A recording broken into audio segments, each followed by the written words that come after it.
जंग की आशंका जिन देशों को सता रही है उनमें इटली भी है। यही वजह है कि इटली ने भी अपने नागरिकों को जल्द से जल्द वापस यूक्रेन छोड़ने के लिए कह दिया है।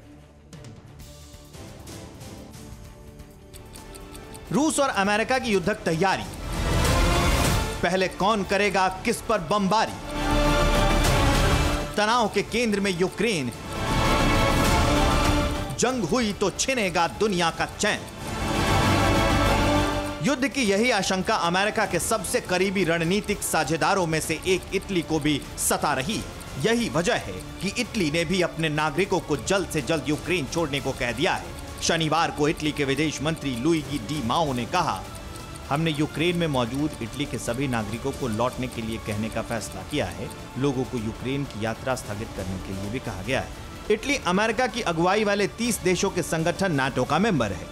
इटली ने नाटो की सदस्यता इसके गठन के शुरुआत यानी साल 1949 में ही ले ली थी। मतलब ये कि अगर रूस और अमेरिका के बीच महायुद्ध छिड़ा तो आहुति इटली को भी डालनी होगी। युद्ध की तपिश उसे भी महसूस होगी।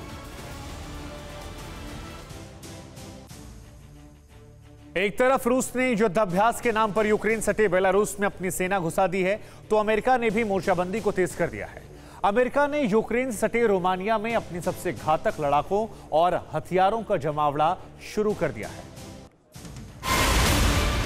दो महाशक्तियों के बीच यूक्रेन टेंशन का सेंटर।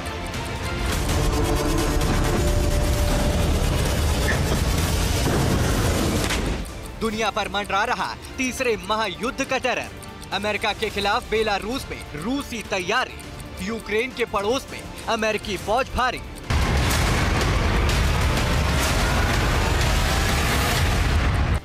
अमेरिका कह रहा है हमला नहीं करेंगे, रूस कह रहा है पहल हमारी तरफ से नहीं होगी। लेकिन हालात ऐसे हैं कि यूक्रेन की सीमा पर दोनों मुल्कों की फौज डटी है। वॉर के लिए तैयार युद्ध के हथियारों को धार दी जा रही है। सैन्य अभ्यास के नाम पर एक दूसरे को पहले ही मोर्चे पर परास्त करने की रणनीति बनाई जा रही है। इसी सिलसिले में अमेरिका अपनी 5000 एयर डिफेंस आर्टिलरी बटालियन को जर्मनी से रोमानिया शिफ्ट कर रहा है। कहते हैं कि दुश्मन पर अचूक वार करने वाली स्टिंगर मिसाइल से लैस ये बटालियन रूस के खिलाफ बड़ी भूमिका निभा सकते हैं। कंधे पर रखकर दागी जाने वाली स्टिंगर मिसाइल सतह से हवा में वार करती है। अमेरिका ने अफगानिस्तान में अपने इसी महामारक हथियार के दम पर रूसी सेना को तबाह किया था। अगर रूस ने हमला किया तो अमेरिका यूक्रेन के लोगों की जान बचाने के लिए क्या अपने पोलैंड प्लान को आजमाएगा? पोलैंड में तैनात अमेरिका कितना ज्यादा कारगर होंगे, हम आपको ये रिपोर्ट दिखाते हैं, देखिए जरा।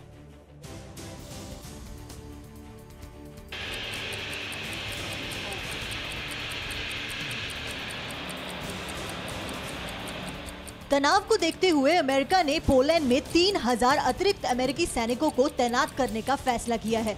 अमेरिकी राष्ट्रपति बाइडेन ने ऐलान किया है कि अमेरिका नाटो की मदद के लिए 3000 अतिरिक्त सैनिकों को पोलैंड में तैनात करेगा। पोलैंड में पहले से ही अमेरिकी सेना का एक स्थायी बेस मौजूद है। ऐसे में अनुमान लगाया जा रहा है कि राष्ट्रपति बाइडेन दूसरे ऑप्शन के तौर पर इन सैनिकों को यूक्रेन से अमेरिकी नागरिकों को निकालने जैसे मिशन में शामिल करने के लिए तैनात कर रहे हैं। अमेरिकी अधिकारियों के मुताबिक पोलैंड में तैनात होने वाले 3000 अतिरिक्त सैनिक अमेरिकी सेना की 82वीं एयरबोर्न डिवीजन से होंगे। इनका मुख्यालय उत्तरी कैरोलिना के फोर्ट ब्रैग में है। अगले हफ्ते तक इन सैनिकों को पोलैंड में तैनात कर दिया जाएगा। अमेरिकी प्रशासन के मुताबिक राष्ट्रपति बाइडेन के निर्देश पर रक्षा मंत्री लॉयड ऑस्टिन ने तैनाती के आदेश पर हस्ताक्षर कर दिए हैं।